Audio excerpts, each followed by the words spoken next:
Stream is rolling and rocking. Audio in three, two, one. Viola. Welcome to the Degenerates Clubhouse. God damn it. I'm trying to set the timer Uh-huh. because that has been extremely helpful for keeping track of time. That's kind of the point of timers.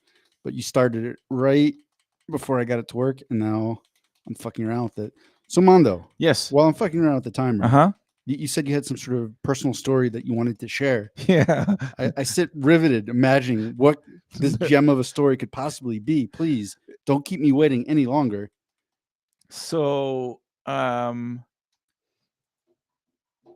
real quick background. I deleted my dating apps like 2 weeks ago or a week ago or something. I was kind of like frustrated, and rather than over Sexually or just in general? all of that, Okay. but rather than like get like all what's that rather than get like all incel and angsty and like I was like, you know what?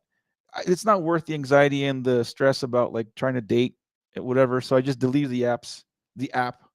Like fuck this, I'm done. Whatever. Was it apps plural or apps singular? No, currently it was just one app. Which app? We need context. Hinge. I Hinge was is gonna an say app. I've I was never gonna used say it. let's say Hinder. I forget the name. It was a Hinge. It was Hinge. So anyways, Hinder. That's actually a swiping app for Hindu people. no, Hinder is an app that we use when you don't want to go on dates.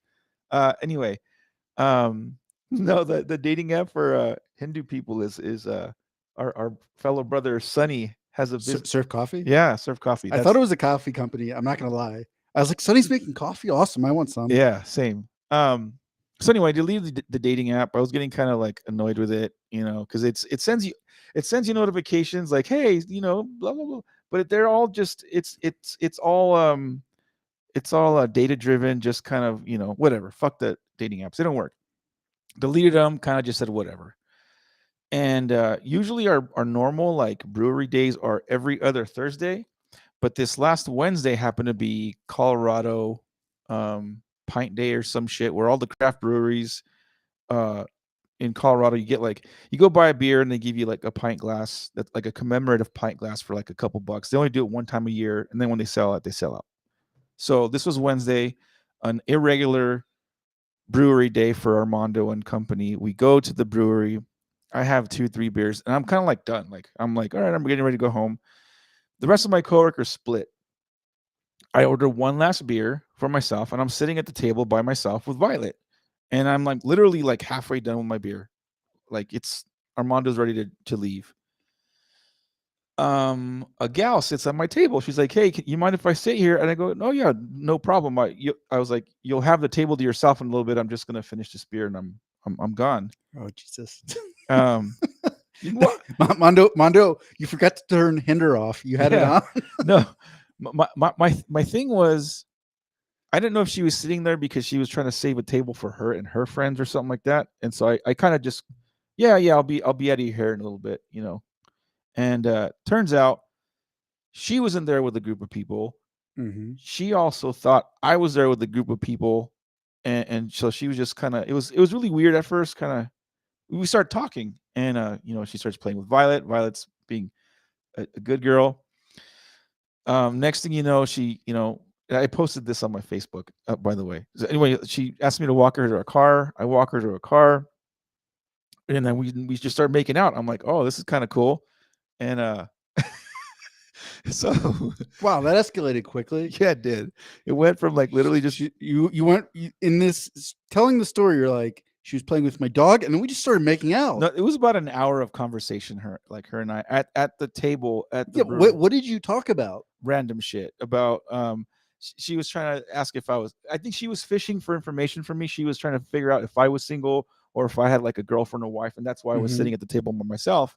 So I explained to her, we back and forth like, no, I come here every week, with my coworkers, and they had left, and I was getting ready to leave. So I think after she fished for the information she was looking for, i.e., Mm-hmm. this guy's single, that's when it started kind of getting more about like, are you dating? Hey, she was like, she was even like, hey, I got some girls that I was thinking about setting you up with. Like, it was stupid. Like, yeah, So who initiated this? Did you turn Hinder off on your phone and you went for it, or did she? no. Was she just leading the dance the whole way? She kind of led the dance the whole way. So I don't even know what you mean by turning Hinder off. You said that Hinder is the app that like keeps you from dating. Oh yeah, yeah, yeah, So you had Hinder on when she sat down and you're like, oh, I'm gonna leave soon. It's like, dude, no, yeah, no. yeah, yeah. Just have to assume. So so no, she was definitely if I would say the like not the aggressor, but she sat down, she initiated conversation, we talked. It wasn't me like flirting with her or trying to whatever. So like in the parking lot, like I'm the way I'm picturing this, like she kind of like grabs you by the back of your No. neck and puts her hand on your low back and just like dips you low, Yeah. and then you guys smooched. No. That's pretty much how it went It down. should have it couldn't have been more it was close enough. Um no, by the end of our conversation at the brewery, it became a little more kind of cutie flirty. Like Mm-hmm. at first it wasn't, and I didn't think anything of it. It was, but again, through the course of conversation, just getting to know each other. So she's like, "Hey, can you walk me to my car?" I'm thinking she's like parked blocks away, and it is laid out by that time. So I was thinking like maybe she just like felt it unsafe, but she just parked like across the street. She Mm-hmm. wanted to get me away from the general masses of the brewery, which is fine. And she's like, "Hey, I want you to kiss me." I'm like, "Okay, I don't need, once I've been given the green light, I'm like, cool." So yeah, we do kiss, and I'm still super like dumb, naive, Yeah. Armando. Like I'm just thinking like a peck on the cheek. It was more than that, and then she starts, she puts her hand on my back, and And I'm like, what is Violet doing during all this? she's just fucking sniffing around and being a fucking dumb dog. I have her on my one arm, one. Violet is completely uninterested in your romantic No, no, prospects. she doesn't give two fucks. Got it. Um, so that was kind of the end of the night. She, we smooch. She goes her way, and I'm like, I literally go and close out my tab and go my way. And I thought it was kind of funny. So I posted this fucking thing on my Facebook about how I swore off. I was like, I'm never gonna date a white chick. I'm done. I'm gonna stick to like ethnic girls or Hispanic girls. Mm-hmm. And I go into kind of sort of explain in my Facebook post why. And generally the logic is, I'm not, I don't come from like the hood, but my Mm-hmm. like I grew up in a Hispanic neighborhood. I got jumped a few blocks from where I live. There was gangs and all. So that's kind of where I'm from. And generally speaking, most white folks, not all, okay, I'm just stupid. I know it's a generality, but most white folks kind of are their home life is a little more sheltered, a little more, Yeah. you know. So this is what I keep trying to remind you, Yeah, I know. is that your experience with white people was in the Whittier Whittier College College. bubble. Uh-huh. So it's white people that would go to a very expensive private liberal arts college that also wasn't that good. That's a whole other thing. Agreed. Agreed. But there's no that's not true. I shouldn't say no, but there weren't that many like really poor like white kids who are super achievers and could get a big scholarship and they're like, that's it, fucking Whittier College. Yeah. Um, No, so you're right. You're so right. so that's you're seeing a very small slice. So my bias, my assumptions, my presumptions came out to bite me later in my ass. Let me finish or continue with the story. Mhm. So I'm driving home and I'm posting this thing about why I didn't want to date white chicks or whatever on my Facebook. I get home, she's home. I was like, hey, text me when you get home. I'm gonna make sure you don't fucking. She only had 2 beers. I had like 4 or 5, but I had some before she had showed up. Mhm. But that anyway, that's beside the point. I was like, hey, just text me when you get home. I get home and I'm texting my sister and this girl simultaneously. You can kind of see where this is going. I'm texting my sister and I was like, hey, guess what? I met this chick and she's kind of cool. And, she's like, I go, she's got a dog. I got a dog. She's like, what kind of dog? Anyway, I copied and pasted a snippet of the conversation I was having with this girl. And I meant to copy and paste it into the text that I was texting my sister. Mhm. I did Mhm. not do that. I just basically retexted the same shit to the girl I was talking to. One of the little comments I made was fucking white chicks. And so this girl, her name's Jamie, by the way. So this girl, she's like, it takes a while for her to respond. She's like, question mark, question mark. She's like, you may have ruined your shot, question mark. And I'm like, what is she talking about? I go, oh fuck. So I explained to her the whole thing about why I said that. It had nothing to do with her. It had everything to do with me. And again, my presumptions, my assumptions of generalities of white girls and how in the past the white gals I've dated, they're just lack of connect because of whatever socioeconomic, you name it, just Mm-hmm. reasons, right? Um, so anyway, I had a little bit of explaining to do, and the next day I was like, fuck. I totally blew. I even told my sister I blew it. I go fuck it, whatever. I blew it. Here's just Armando's luck. He deletes the fucking dating app. He finally like meets a girl at a play, um, um, naturally, like without someone setting us up or anything. And then I go and fucking ruin it. Next day goes around. This is now Thursday. She texts me back in the morning, and it went back and forth. We ended up hanging out a little bit Thursday. We ended up hanging out a little bit Friday. Anyway, What were you saying fucking white chicks about? oh, what I was saying it about was just again the idea like fucking white chicks. I'm dating white chicks again. Kind of like fuck. I didn't want to. Oh, so it wasn't even anything she said. No, There wasn't. She was like, "It's like, do you want to get caramel frappe lattes?" And you're like, no, "Fucking white chicks." no, no, It no, was wow. So it's no. just nothing she even did. It was She just your own bias. she did send me a picture of her dog, and her dog was wearing these little goggles thing, and my comment Hmm. like immediately followed that. So this gal thought that my comment had to do with her dog and just being weird and goofy and wearing goggles. I had to explain this all to her, like, look, no, it had nothing to do with your dog. My comment, quote unquote, fucking white chicks has everything to do with me and like, fuck, here I am again saying I'm not gonna fucking, be romantically interested in white girls, just because never had luck in the past. And so anyway, I had to go and just I wouldn't say kiss ass, but kind of explain myself to her. And I think it's all good now. But you know how those things are with girls. Sometimes they like hold them and then like they just bring them out one day. I, Like, I, I mean, how could you not hold on to that at least a little bit? hmm yeah. So like I said, I tried. I think she understood. In fact, so she's a teacher, and she talked to some of her other teacher coworkers, and like they laughed about it and kind of like say, hey, it's okay, Jimmy. It's just funny. It's just his comment was dumb, and I knew it was. In fact, that night, I laughed myself to sleep. And the following morning, I woke up just kind of like I'm a fucking idiot, just like laughing at myself for being a fucking moron and saying stupid shit like that. Um, that being said, um, yeah. So I'm dating her. I guess we're not a girlfriend boyfriend. We're just kind of going out. We've already planned a couple of things. She wants to take me to a concert, and then whatever. Oh yeah, I'm taking her to the barbecue fest in May. I think May or June. I don't remember. But yeah, that's personal update for Armando. But it's just funny how how it all just where we are now and how I got there and So let's just uh summarize huh. Armando's foolproof guide to getting a girlfriend. Step one, delete all your dating apps.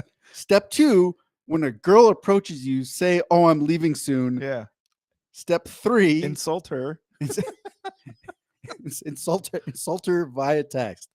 Perfect. You know what? Maybe you inadvertently nagged her. I know that's a strategy that people use. I don't really like it. It seems weird, Yeah. but maybe now um she's like, I'm gonna prove him wrong. Yeah. Oh, I just I think if anything, just She be on the lookout. I want to see if she's tries to start acting like Hood. she did explain to me she had every right to be a little upset, and she did explain to me like how she's not, she says, quote unquote, she's not a Karen. She grew when she was raised as a kid, her parents got a divorce early on, Yeah, yeah. and Where did she grow up though? Connecticut. Mm. Yeah. I don't. Well, I don't know. That's actually true. I don't know that much about Connecticut. Like if she said Aurora, I'd be like, oh, okay, So we're in business. as far as I can tell, she's been a Colorado resident for like maybe a decade or coming close to a decade. So she is a transplant, not a new one like me, but you know I think where you grow up really shapes you a lot. And just some of the neighborhoods, like in like the poor white areas in Philadelphia, like Uh-huh. those are fucking pretty rough neighborhoods. Yeah. Um, and I don't know, what, I never really spent that much time in Connecticut. I know there's some kind of fancy parts of Connecticut, but Uh-huh. who knows? I feel like every place you go, there are poor, Yeah. rough areas.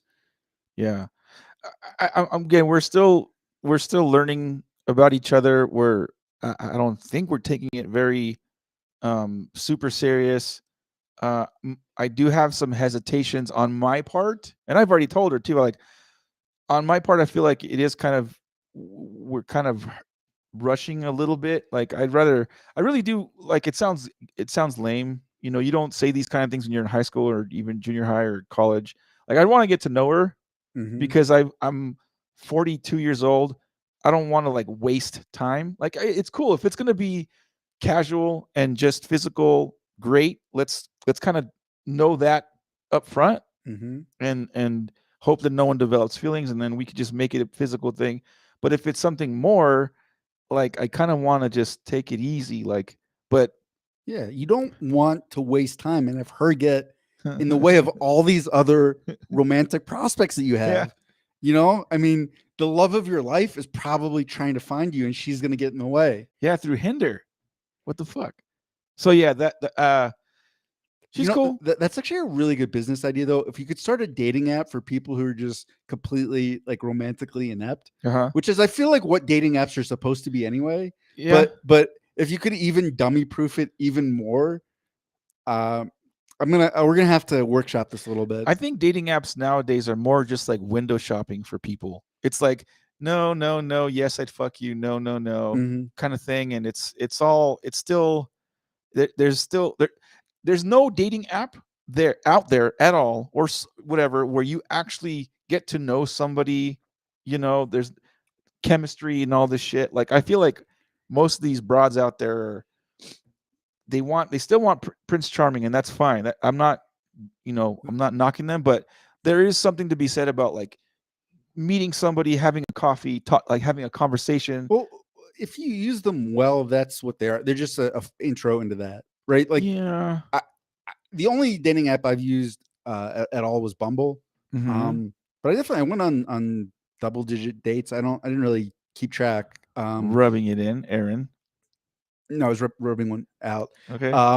But the way I'd usually like, I would just try to get a very sort of basic idea of like, is this person a complete moron? Are there like such huge red flags that I don't want to deal with them at all? I mean, we kind of like are playing our deal breaker game, and then as soon as I had the sense that I could, I would just see if we could talk on the phone. And then if you talk on the phone for an hour or whatever, and they're cool, then you just go on a casual date, and then it Here, kind of goes from here's there. But here's where dating apps fail because I'm willing to bet with the profile I had on my dating app, if Jamie had a profile on dating yeah, app, she wouldn't match with we you. would not have No, matched at all. no, Like, we had this conversation before because I looked at your profile and I was like, oh no, Mando. Like it wasn't bad yeah, necessarily. It was just very bland. it was me. It was me. I'm a bland. I'm not like I'm Well, yeah, but I think on those apps in particular, you certainly don't want to misrepresent yourself. no, and I But think a lot of people do. there's also ways to kind of accentuate your positive qualities. Right. Like, I mean, and that again, like that was a form where it's like I'm a pretty good writer and I've got like photography skills and things like that. I wasn't posting like heavily edited photos of myself, but I Uh-huh. could definitely post photos that Like with you in a Superman costume or yeah, something. exactly. No, but I mean, I think I was good at sort of curating what I was showing and making that initial browse through the profile like, oh, this is kind of interesting, and then it was leading me into those conversations. So I I think we even had that conversation where I was like, Mondo, dating apps just might not be your medium. No, they're Like, not. I don't think. might not be in your bag. No, that I don't think. I don't. You know how there was like the farmers only craze, and that's like intended to be for us specific kind of person that Mhm. maybe computers and all that shit isn't for them, but it provided an opportunity for them to meet like-minded people. Mhm. I don't think there is one for like a guy like me, because I'm low key. I like to do like homebody stuff, but I do like to go fishing, camping, all that kind of shit. I'm not super wealthy. I'm not the most attractive dude. I'm okay, you know. It's just there's um there's more of me out there than there are the people like the dating app people. The people that have success on dating apps are gonna have success on all dating apps. They're all the same. They're all like Mhm. anyway, whatever. But yeah, 100%. If Jamie had a profile, I would have just kind of like made my assumptions, swiped the bad swipe, and just kind of went on, and vice versa. I don't think we would have. Well, that was the other thing too. I remember when we were talking about it. You were uh like self-selecting Uh so huh. much. You would look at a profile and be like, "Well, I don't think she's going to want to date Yep. me, so I will reject her in advance before she can reject me." And I was It just wasn't even a rejecting her. It was like, oh, this wasn't gonna work out. So it wasn't a rejection on her part. I just kind of made my assumption that it wasn't gonna. It wasn't like, oh, you're horrible or you're bad, yeah. or it was just Well, like I feel like it's not gonna click. but and that was something that I was very aware of. A lot of people are not good at making dating profiles. Uh huh. So just because the profile didn't necessarily look that appealing. Like it might just be that they're not good at writing Yeah. short, like pithy little things. Maybe they're not. It's really, really, really hard to kind of capture yourself in those little things, which is Yeah. what you were having trouble with. Yeah. And I'm like, oh, a lot of people have trouble with that. So that was something that I never got too hung up on. Um, but you know what? Maybe I just need to start bringing Finn to breweries. Because my life plan is to finish building this house. Hmm. I have a job, not a full, not a super like well paying one, but I kind of realized like if I Airbnb my house out, like the basement that I'm working on, Uh-huh. and I just keep working for LFA at the rate I am, I'll be pulling in like 50K a year and only Yeah. working about 20 hours a week. I'm like, dude, that's pretty sick. Yeah. I'm down for that. Yeah.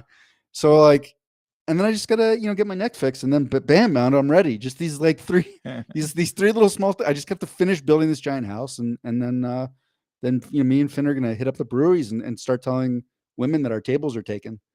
it's this is I don't know. I got more tangents to go off of this, but I don't know. We're let's move on. And then when we start texting, I'm gonna be like fucking white chicks, and they're like, Yeah. "What? What are you talking about?" Oh, nothing. Yeah. I just it's this bias against white girls. So yeah, that was a personal update on myself. Mondo, let's move Yeah, on yeah, yeah. to a historical degenerate. This is very recent history. Mhm. He this man was perhaps not a romantic. I don't think he would have made very much use of certainly not Bumble. No. Maybe a little bit more of Tinder. But you know what? He was married 5 times, so maybe there was a little little bit of Pretty good. romanticism in him.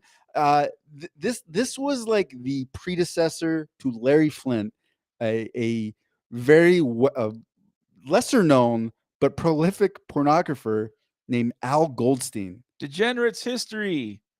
LA Times article. Al Goldstein dies at 77. Adult magazine publisher had fleeting success. If Hugh Hefner strove to put on a suave, airbrushed image on sexual freedom in the 1960s, rival publisher Al Goldstein was a polar opposite. Unabashedly abrasive and foul mouthed, this cigar chomping, obese Goldstein called his explicit magazine Screw and seemingly reveled in giving the middle finger sign not only to his enemies but also the world at large via an 11-foot sculpture of the gesture outside of his Florida home. So he did have a home in Florida. To be clear, this was not a Florida man. This was like It's kind of a hybrid story. It's a Florida man slash Degenerates history. a little bit, but this is what I'm trying to say. This guy was like New York through and through. Like if you imagine the most stereotypical like New York Jewish voice, that's what this dude sounded like. You know that like the Woody Allen sort of. Uh-huh. That was. I mean, almost comically so. Uh, but let's continue on. To be angry is to be alive, Goldstein, who aggressively championed free speech rights, said in a New Times Broward Palm Beach interview in 2001. There's so much to be angry about because people are ripped off. The election went to the wrong person. The good guys usually lose, and society sucks. I mean, he was a cheery, upbeat individual. Giant, 11-foot high middle finger statue, and his magazine was called Screw. Yeah. Should have been called Screw You. That would have been better. But Goldstein, 77, died Thursday in a Brooklyn nursing home, said his attorney Charles DeStefano. And this article is 10 years old at this point. Oh, okay. So he would have been 87. Anyway, Goldstein's health had been declining for several years due to a stroke, diabetes, and dementia, DeStefano said. At the peak of his wealth, largely due to the 3-decade success of Screw, which he co-founded in 1968, Goldstein had a personal fortune of millions of dollars, a chauffeur-driven Rolls-Royce, and tons of electronic gadgets and other toys for his 6 homes, including a mansion in Florida and an 8,000 square foot townhouse in Manhattan. Okay, so this is why I thought of him. I actually met Al Goldstein. Mhm. He was friends with my grandfather, Mm. and I just once, have been to that 8,000 square foot Oh, townhouse yeah? in Manhattan. Wow. So first, I believe it was 4 stories high, and the first floor, I mean, really big, right? Like probably 2,000 square feet, Okay. was just filled, literally from floor to ceiling, with things that he had ordered from mail order catalogs. Like what? Like Everything. Like he loved Sharper Image, like all this like random shit, and he would always buy at least 2 of them, sometimes 3. why? I don't know. He was like really compulsive like that, and he loved this dude. Had like a sick obsession. You know how people get addicted to stuff? Uh-huh. I think probably more than sex, this guy was addicted to ordering things from mail order catalogs. Yeah. And they're just and they were unopened, just boxes of these things stacked up. Like it looked like it was like a weird warehouse. And the one thing that I remember, because I was pretty young when we went there, was he had 3 unopened packages of the Atari Lynx. Do you remember those? Ooh, it was their handheld version of the Yeah, it was Game Boy. exactly. It was like Atari's was trying to beat out Game Boy, and Mhm. it was color, which was like, holy Yeah. shit, it's a handheld color. This was when we were still pretty young, and like I was like, holy, this is the greatest thing Like, ever. can I have one, rich guy? That's what I was angling for, and he didn't. He was at this point he was still super rich, Uh-huh. and he was like, oh no, I have to have 3 of them. Weird. And so my grandfather got in an argument, and he's like, okay, he's just gonna take it with him to my house so he can play it, and then he'll bring it back. Uh-huh. And he's like, I vaguely, I'm trying to recall. And my grandfather's like, and listen, like if he says no, I'm gonna punch him in the stomach. I'm like, all right, fat guy fight, let's go. The other thing that I remember. Wait, did you finish the story? Did you take it home with you? No, I didn't steal it. I took Oh. it back to my grandfather's, and I was playing it like the whole weekend. Mm, And then I think, I left it there because I don't remember got it. taking that with me. The other crazy part was, I think it was the 3rd floor of this townhouse belonged to their potbellied pig named Petey. The entire 3rd floor? Yeah, it was just the pigs. And like potbelly, there's like the little mini Mhm. pigs, I because love, like, a it just Potbelly. shit everywhere. Oh no. They didn't really clean up after it. Was he like Howard Hughes, just shit everywhere, didn't clean it up and just kind of Exactly. oh Exactly. gross. And it was his wife's pet. So I mentioned this guy's, I think he was married 4 or 5 times. Uh-huh. So you got to imagine the sort of woman that after like wife number 2 is like, yeah, you know what? Al Goldstein, that's who I want to go for. So Money talks, man. so the pig had its own floor, and there was a walk-in closet. I still remember, just like my mind was fucking blown by all this. I'm like, there's a little pig that has its own floor. It's shitting everywhere, and it had a closet just filled with clothes for the pig. To be fucking stupid rich is god damn it. I think I have to assume maybe like they couldn't have kids or whatever. I don't know. And that wife, this was her kid. And I remember looking at this pig's wardrobe, being like, "What the fuck? Petey the pig has more clothes than I do." He's better dressed and has more clothes than me. What the fuck? So that was, I mean, that was my one time I met Al Goldstein. I guess this was still when maybe not, he wasn't like on top, but he hadn't started his decline. So let's pick up. Um, it's a rather long article, so I'm just going to skip around a little bit. His fall from financial grace after the collapse of his pornography empire was epic. By the mid 2000s, Goldstein was homeless. He once got a job as a restaurant greeter, only to lose it when the management discovered he was sleeping on the premises. Oops. Pretty cool. A regular feature in Screw, his magazine, which never turned slick despite its success, were Goldstein's reviews of porn movies and his ratings of massage parlors. Yeah. Okay. It wasn't. So I didn't know this. I've never actually seen Screw. He didn't just rate massage parlors. He also rated brothels, Nice. which I'm like, Al, you're doing the Lord's work here. Yeah. You know, because and it was for research purposes only. I'm assuming he went to Las Vegas and he had to sample the merchandise. He had to write a good journalistic review. So like a Yelp for hookers. Basically, I mean, he was a trailblazer here. Yeah. And, he probably saved many a poor Vegas tourist from getting gonorrhea. It's like, thank you, Al Goldstein. Fucking saint among men. Reportedly, the biggest selling issue it was in 1973 when Goldstein published nude pictures of former First Lady Jacqueline Kennedy Onassis, surreptitiously taken as she was swimming at home in Greece. Whoa. Excuse me.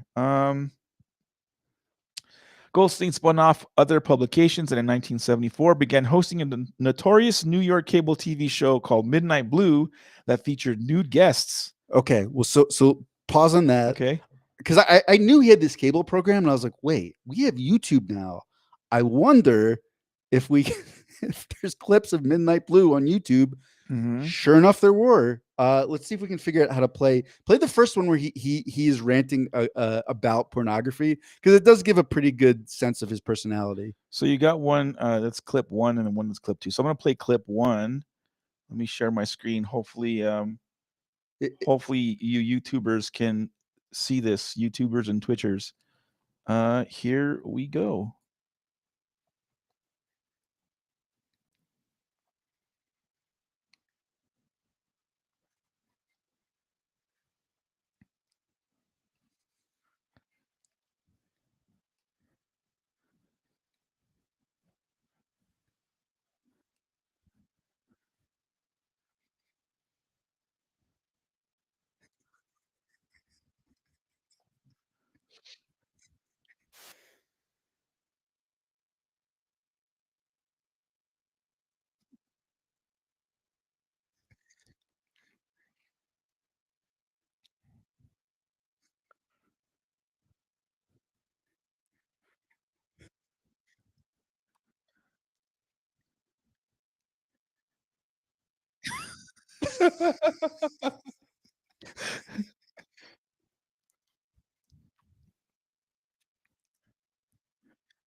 All right. Let's it goes on like this for a while. Like I guess these sort of rants were a regular thing that he did. Yeah. He's not wrong, by the way. He's not wrong. Well, that's what everybody. I was reading the comments and people are like, yeah, I used to watch Midnight Blue every whatever week or whatever, and I'm assuming much older viewers now are like, yeah, he was always pretty dead on with his reviews. We all make fun of how porn flicks don't have a really good plot, but then you're not watching the porn for the plot. You're watching it to see people get boned or not Al Goldstein. He's like trying to he's trying to be a fucking Siskel and Ebert on fucking porn movies. It's just not going to work, dude. Al Goldstein's like, you know what? The dialogue on this porn film was terrible, but I love the cinematography. Yeah. I'll tell you what, I think I'm gonna have to look up some of those movies.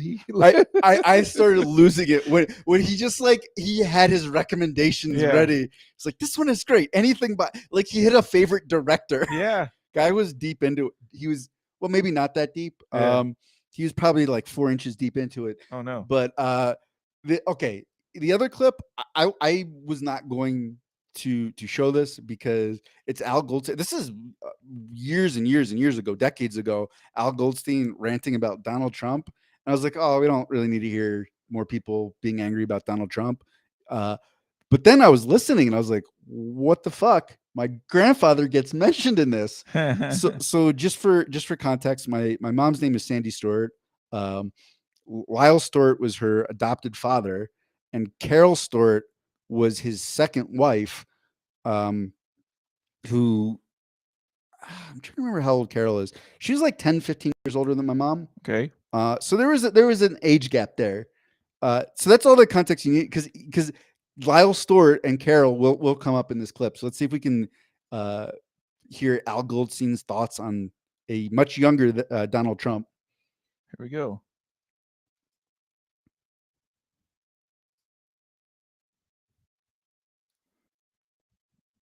Thanks, Al.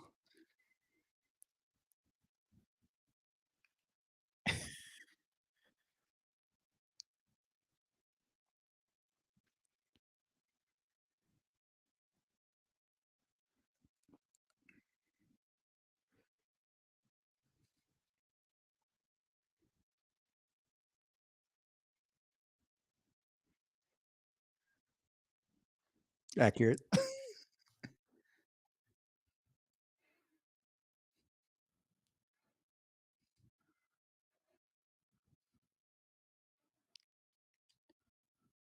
Al getting philosophical.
Oh shit. He's putting a dildo over.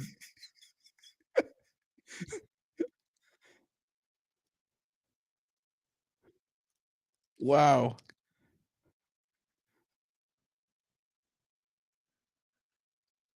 How about Florida?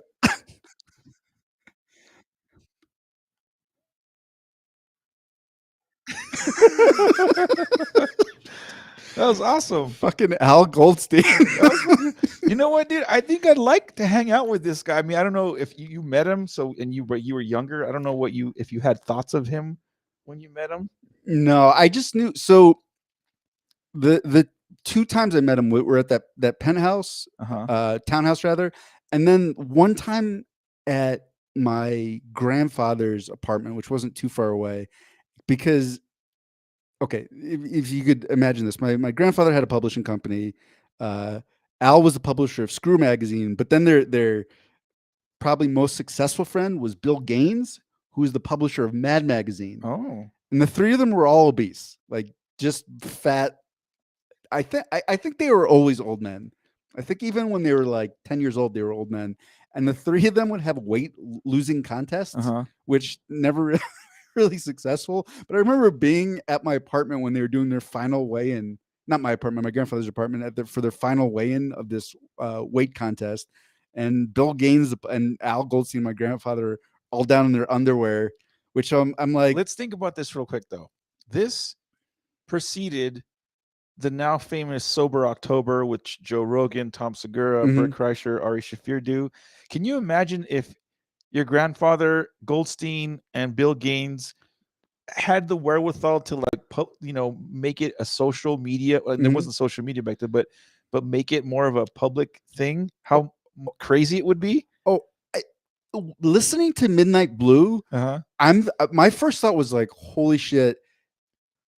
If Al Goldstein was able to podcast back Uh then, huh. that dude would have blown up Oh yeah. because he would have gotten all these weird New York guests on. It would have been a really well listened to podcast.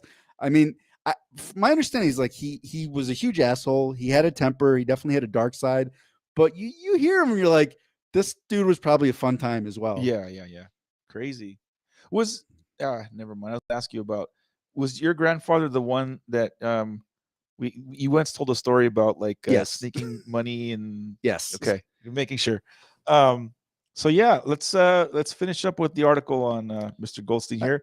yeah. I mean, even if you just want to end it there, Yeah, I well, think we there's got the gist of it. one more thing I kind of read that I wanted to. Okay. Anyway, the one foe he was not prepared to battle was the internet, which from early on featured free pornography and sex ads, quote unquote. Unlike Larry Flint, he didn't have a business plan for that. DeStefano said. Screw folded in 2003, and Goldstein's flagrant spending during the lucrative years on top of 4 divorces and legal troubles proved disastrous. He filed for bankruptcy, and the homes and other possessions were sold off.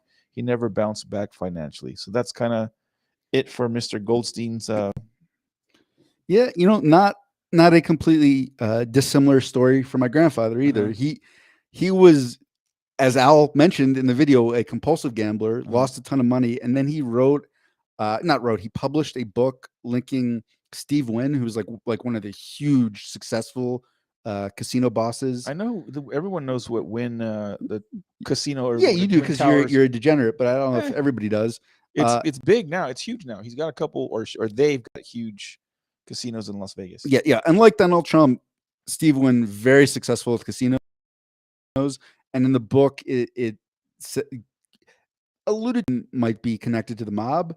And then Wouldn't doubt it. Steve Wynn sued the shit out of my grandfather, managed to get the trial in Nevada, and that was the end of that. My Mm. grandfather did not win that trial and died bankrupt. That was it for Degenerates History with Mr. Goldstein. Last, we're going to wrap up this episode with Binger Purge, and we're going to talk about Ted Lasso, Mr. Jaffe. Mhm. You watched the first couple seasons before I even had a chance to. That is correct, sir. I tried, finally caught up to it and caught up to you in terms of the episodes that are currently Mhm. running season 3. They're like somewhere in the 3rd or 4th episode of that season. What are your thoughts about the show? Well, so first, just this show started based off of a commercial for, I think it was Premier League Soccer, Uh-huh. and in the commercial, it's what's his name, Jason Sudeikis, Uh-huh. is an American football coach who temporarily gets hired to coach Premier League Soccer. And the commercial was very different. He was like an extremely abrasive, like overconfident sort of cliche of a American guy, like a yeah, like cowboy. yeah, this is sort of rude American sort of thing. Yeah. Southern accent, the whole bit. And it was funny. And some of the jokes which were in that series of ads made it onto the show. The one that was I remembered from the ads was he's on the sidelines yelling at refs. He's like, "Explain to me how that's offsides. Explain to me." No, really, I don't understand the offsides rule. But they changed the character a lot for Yeah. the show. Instead of being this abrasive, stereotypical American, they made him like overly nice. Yeah. Like so nice, you're like, is this dude hiding something? Yes. And it turns out that he is. And what unfolds is the story of a super nice to the point of almost being like difficult to deal with sometimes. Coach who's running away from his feelings, his home life, everything. And where the fuck was he from? Was it Nebraska or Oklahoma or something like that, Midwest. Yeah. And he takes a job coaching a bad Premier League team that what we call in the States soccer, but they call football. Football. Yeah, yeah. Football. Goal. Yeah, that one. And this team is owned by a basically like one of Al Goldstein's ex-wives. Yeah. Who got the team in a divorce with her husband who Yeah. had been cheating on her, and now her only goal in life is to try to inflict pain on her husband and Ex-husband. ex-husband. Yes, and since this, in her view, this club is the thing that he most loves in the world, she wants to burn it to the ground. Yes. So the plan is to hire the dumb American football coach to destroy it. Somewhat similar to, if you remember, Major League. Major League, where Yeah. owner inherits a team and they want to tank the team Mhm. just so they can like relocate it or do something with the franchise that's going to piss off the ex in the nasty divorce. Jason Sudeikis, hilarious. That actress that plays the owner, whatever, Waddington or Waddingham or whatever. Hannah. Sure, I don't know her first name. I forget. Hannah. Very attractive. I mean, MILF, if there was ever a MILF. Apparently, she used to host in real life. She used to host that Eurovision singing contest. And you familiar with the Eurovision thing? I'm not. So Eurovision is like America's Got Talent before there ever was America's Got Talent, but it's strictly for people that are trying to make it into the musical industry. So every year this Eurovision thing would take people from different parts of Europe, and it was basically like a contest to see who would be the winner of the Eurovision, whatever. And she was a longtime hostess. The actress sings in real life, sings very well. She's also very attractive. Yeah, I mean she's a theatrical actress, like Yes. musicals and things like that.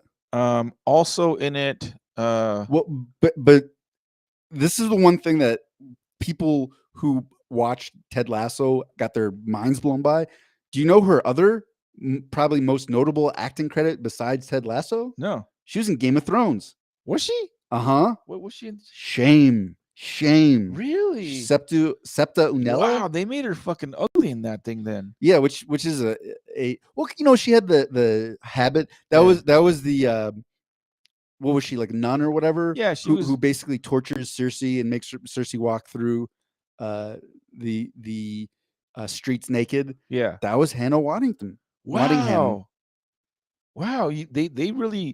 They had to do a fucking fantastic job in makeup and all this to make her look ugly, because she is an attractive older lady. Would you say she's in her 50s or 60s maybe? I don't know. But she's very, very anyway. So yeah, Ted Lasso, the kind of general premise is he's in Europe. He's coaching this team. Mando, she is 48 and she's 5'10". Really? Yeah. Damn, then she looks a lot older than well, I don't know. She looks I guess she looks old for her age. I don't know. I don't want to make her, she's whatever. I'd still do it. But so Ted Lasso's this very naive, doesn't know dick about Premier Football, coaching this team. The city fucking hates him. The players don't really get along with him. The nice nickname they've given him is Wanker. Yeah. Like little kids like on the street are like Wanker, and it takes him, as he's learning the dialogue, he's like, well. And throughout the process, throughout the team's about to get what do you call it when they get demoted? Relegated. So in the Premier League, the last place team gets relegated. In other words, they get downgraded to like a lower division, lower tier team. And so Ted Lasso comes onto this team that's fallen to shambles, and somehow with his, would you say, his positive energy, his always upbeat attitude, is able to kind of transform the general culture of the team. Season 1, season 2 is very good. They got a lot of good actors and actresses in it, and but it's comedy. There is, like Aaron hinted at, there's a lot of moments where you're like, there's got to be some darkness to this dude, and it gets explored. He goes to therapy and all this shit, and it turns out that the reason he left the U.S. for Europe is because he was going through some bad divorce with his wife. He's struggling with his ex-wife now seeing another dude. He loves his kid to death, and all these things that, strangely enough, parallel Jason Sudeikis' real life, in that during the time he started doing Ted Lasso, in real life, he was going through a separation with his ex-wife, Olivia Wilde, or something. I think her name's Olivia Wilde. And so there's a lot of parallels between Ted Lasso and and Jason Sudeikis in that, like he leaves the states to go to Europe and just kind of gets themselves involved in stuff to kind of detract his mind from all the real life hardships. Um, I didn't know what to think. Ted Lasso. Well, you know what? Before we go too much farther, can I just Yeah, throw out some of the Ted Lasso quotes? This is sure. from ScreenRant.com. This is what Screen Rant thinks are some of the funnier quotes, Okay. just to give you a feel, because he being Ted Lasso is constantly throwing out like bad puns, Uh huh. but somehow they're funny. There's a lot of pop culture references Yeah. too. So let's see. Uh, this is Ted Lasso on scones. He's like, that right there, that's a scone, okay? It's like a muffin, except it sucks all the spit out of your mouth. Which I'm like, that's pretty accurate. Um, and oh god, I wish they had they have context for this. I remember the scene. It was like it was one of the other characters said something very provocative, and Ted Lasso goes, "Is that a joke? Because if it is, I love it, and if not, I can't wait to unpack that with you later." Uh, you could fill two internets with what I don't know about football, which Ted not understanding football is like a constant Yeah. theme of the show. And even now, even in season 3, you get the idea that he's just still like he knows like very little of football, but he still manages to turn this team into a somewhat successful. I wouldn't say like a top tier team, but better than the team's in better shape now than it was when he first inherited the team. Well, and I still remember this isn't in the thing of quotes, but this would be an example of that. Is his assistant coach, who's named Coach Coach Beard. Beard, I love that guy. who's got a beard, just kind of like a chaotic neutral Yeah. sort of presence, Uh-huh. who instantly learns everything about soccer, aka football. He's trying to explain advanced strategy to Ted as well as very simple terms. So there's one part where he's like trying to say that it's what is it? It's like into touch is when you throw the ball onto Uh-huh. the field, and then later Ted is doing a press conference with the reporters, and he was like, yeah, I'll take questions on this. I can't remember what it was, but he's like, unless that's, and he looks at Beard, he's like, out of touch, and Beard's just like, Jesus Christ, fucking What I like about the show is that Ted Lasso, the character, the personality, he's a very endearing character. Even though he has his own internal struggles, he does a very good job of maintaining like the people don't need to see this side of me. He protects his kid from his personal stuff. He protects his team from he's very like he puts everybody else first. If that's weird, if that's strange. to his own detriment Yeah. Oh too. yeah. Often. Because yeah, it's actually really tricky. I mean, that was something I struggled with as a coach, where it's you want to put everyone else first, but then if you're not taking care of yourself, you can't give the best version of yourself to everyone else, and you Yeah. start to see that. I mean, Yeah. not even comically, like there you start to see in this very pun happy. Here's the last one. Ted Lasso. I shouldn't bring an umbrella to a brainstorm. Like, yeah, like kind of goofy, like happy. You start to see cracks. The guy starts getting panic attacks. Uh-huh. And the thing that I like about the show is I feel like every character is kind of like that, where they've got this sort of trope, right? There's these like archetypal characters that you see and all. Oh, here's the self-absorbed star prima donna player. But then they start to dig in and you start to see, oh, he had a troubled relationship with his father, and he's Uh-huh. really acting like this to try to please his dad and not feel vulnerable. It's like every character has this sort of deeper backstory that Yeah. explains why. So at first glance, they're all these very stereotypical sitcom characters, Uh-huh. and then they just start to peel back the layers, and Yeah. you're like, oh shit, which to me makes this a much more satisfying and rewarding show. On top of the show being, a comedy with again some serious notes there. When I watch the show, I can't help but feel more positive. Like it just has that effect on me. I don't know if it has a similar effect on you. I mean, I can watch a show and laugh, ha ha ha, and then I turn it off and I'm like, okay, I'm done. And then you just go face real life. But for whatever reason, when I watch Ted Lasso, I'm like, oh man, I feel good. I feel good. I want to be positive. I want to mirror the effects, the effect that Ted Lasso has on people, the people he interacts with. I'd like to have that touch with the people I interact, if that makes sense.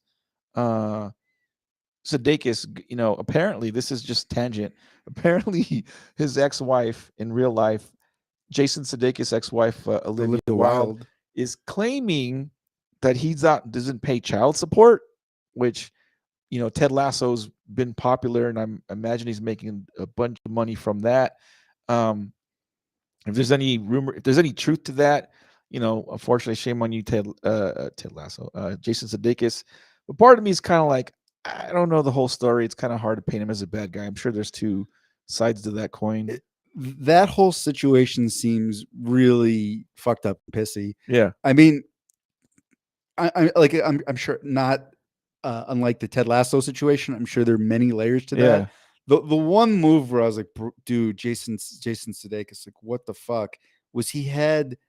Olivia Wilde was at some sort of like event or something, uh-huh. and he had like her served with legal papers while she was on stage giving her talk, Ooh. and he tried to say, "Oh no, I didn't know they were gonna." And it's like, dude, you fucking know what you did, Jason Well, Sudeikis. well, okay, so Again, yeah, I'm yeah, not citing. I don't think like, and just to go back to the show, in a lot of these situations, it is a deep enough show where when they start to unpack it, you're like, oh, there isn't like a right or wrong. Like there aren't really villains exactly in the Ted Lasso show. yeah, Like at first, Rebecca's the villain, but then you sort of yeah. understand why she's doing it and she's been hurt and Rebecca's the owner of the soccer franchise, FYI, because we didn't. played by Hannah What? Waddington, Yeah. who Mando apparently thinks looks old. I don't know. For her, I thought she was older and looked good for her age, but knowing that she's 48, I'm kind of like, okay, I guess she looks age appropriate. But anyway, whatever. But like there's a lot of characters who make bad decisions Uh huh. but they're not necessarily bad people. Yeah. So I would say that was a bad decision by Jason Sudeikis. I'm not saying he's a bad guy. I'm not saying he's right or wrong, but that's kind of like, again, just what I like about the show is it's not just like, oh, we're always super positive and we're finding the happy outcome. Yeah. It's like people making mistakes, but then often responding to it in a healthy way. Like like the other thing. Here's an example. Um, the one thing that never happens in Ted Lasso, which is this dumbest trope in most sitcoms, is there's those misunderstanding because we just won't talk about something. Do you know what I mean? Like that happens in so many sitcoms where there's like a miscommunication, Okay. or like the one character, if you're just like, well, if you just went and talked to that person and explained where you're coming from, this whole fucking thing would be resolved in 5 seconds. Right. That usually is how it goes in Ted Lasso. They'll just like sit down and be like, all right, what's going on? And they'll kind of work through it. Yeah. Um, so I appreciate that. Like a lot of times where I think they're gonna fall into these normal sitcom trappings, they'll just sort of just zig or zag in a different direction. Uh huh. Normally you ask questions, but I'll ask, like, do you have favorite characters or character in the show? I like a lot of them. Yeah. Probably Roy Kent though. Yeah, I like Roy Kent. So Roy Kent, it plays again, plays the stereotypical like veteran of the soccer initially in the beginning first season. He's this veteran soccer player, grumpy, like the fans love him because he has this kind of very stoic, very serious personality to him. Doesn't really get along with the team, but he's like by natural default leader because he is the veteran. He eventually And he becomes speaks like this. Oi, yeah. I'm Roy Kent. I speak like I've got gravel. He He actually doesn't have that particular accent, but yeah. he eventually becomes an assistant coach. Spoiler alert. In like season 2 or 3, I forget when. But But the thing that I like about Roy is he is this again just archetypal. Ooh, I'm a tough guy. yeah, I yell at everyone. I'm always angry. But you see in real time the character realize like this isn't productive. Like there's one point where he's like so mad uh, at another character, and then he realizes like, but I have to talk to him. I Yeah. have to. So and he's actually like very kind of like positive towards women, Yeah. where you'd almost expect him to be this sort of alpha male like Yeah. womanizer, but so they really play with that archetype in a way that's fun. My favorite with Roy Kent is the interactions where they involve his niece. Mm-hmm. Like it totally like it shows both black and white and like why it's just so fucking funny with the little girl is this little cutie, but those scenes are just the funniest. And Like then my other favorite character is probably Nate Shelley, the kit manager, then becomes assistant, then so yeah, so in soccer, the kit manager is basically the equipment guy, yeah. the guy that handles all the clothes, the laundry, the equipment, the cleats, all the stuff.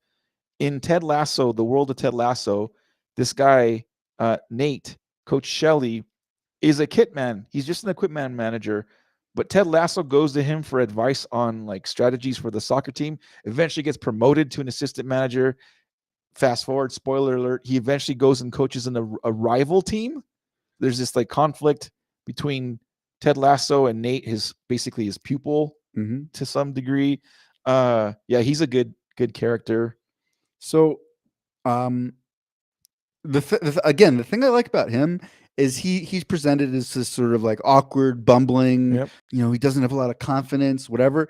And usually, this guy would be like a good guy, right? Right. He's a little guy and we want to build him up. But like, especially even rewatching it, I'm like, oh, this guy was an asshole from day one. Like, yes, he didn't have a lot of confidence, but he was always a fucking dickhead. And as soon as he got a little bit of power, Yeah. it all went to his head. Like, I don't know if you remember this, but literally the very first scene when he's introduced, it's Coach Beard and Ted Lasso walking out onto the pitch. That's the field for you non soccer literate. And like Nate comes like running across the field, yelling at them to get off the field. Yeah. Just assuming, I'm like, oh yeah, this guy was always a fucking dickhead. Okay. And like one of his big moments in the first where the first season where he's being empowered is like he has these notes for Ted about the team, and Ted's like, well, I can't say that, but I think you should. And it's him just like roasting the team, every single individual player on the team, too. which ends up being good, and Yeah. it works and it helps him. And you it's like it, but in hindsight, when you see what he becomes, you're like, Yeah. oh yeah, he was just like talking mad shit about all of them. Like this guy was always a dickhead, which I kind of like. And you see him sort of struggling with that. So I enjoy that aspect of the show. I think we're almost out of time. Yeah, we're kind of out of time here, but yeah. So last question: binge or purge? And should we review more Ted Lasso, or should we just call it? Anyway, we'll talk about that off air. But this one is just a purge and then purge again. Really? No, sorry. I was like, what? I misspoke. My brain just disconnected for a second. Sorry, this is a binge. Yeah, absolutely. Absolute binge. I agree. Very good show. It's no surprise why it's having as much success as it is. If you haven't watched it, and the short episodes, aren't they like only 30 or 40 minutes long? I feel like they're not. You could watch a whole season in one setting. Yeah, and I feel like they're not hour longs. They're like either 30 or 45 minutes an episode, and they go by pretty fast. Like you're watching them, you're having a good time. You're like, oh fuck, the episode's over, really? Well, it does have that sitcom pacing where it's like it is very fast. So yeah, binge for me as well. Do you have anything else you want to add before we wrap it up? No, let's just wrap it up, much to the same way that Al Goldstein didn't. Wrap it up with his 5 wives. Wrap it up. Hopefully, like Armando will have to. Hint, hint, hint, hint.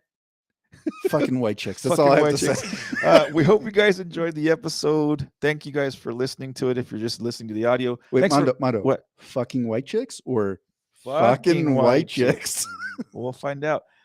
Thank you guys for watching, and if you're watching on the YouTube or stream, we'll talk to you guys in a week. Love you.